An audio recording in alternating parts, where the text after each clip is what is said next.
नमाज 4 रकातें पढ़ने का नाम नहीं है।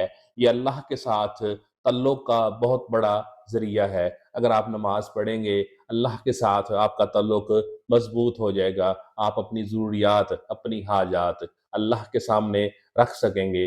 जब आप अल्लाह से मोहब्बत करेंगे, अल्लाह पाक भी आपसे मोहब्बत करेंगे। जब अल्लाह पाक आपसे मोहब्बत करेंगे, तो अल्लाह पाक हज़रत जिब्राईल अलैहिस्सलाम को बताएँगे कि मैं फ़लाँ बंदे से मोहब्बत करता हूँ। ऐ जिब्राईल, तू भी इस बंदे से मोहब्बत कर।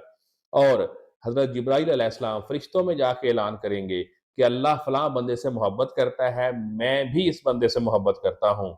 ऐ फ़रिश्तों, तुम भी इस बंदे से मोहब्बत करो। इस बंदे से फ़रिश्ते मोहब्बत करें, जिस बंदे से अल्लाह मोहब्बत करे, उसकी ज़रूरियात, उसकी हाजात, उसकी तकलीफ़ें कितनी आसानी से अल्लाह पाक दूर कर देगा। अल्लाह से मोहब्बत कीजिए, अल्लाह के करीब हो जाइए, और ये जो 2 या 4 सजदे आप करते हैं, दिल से अदा कीजिए।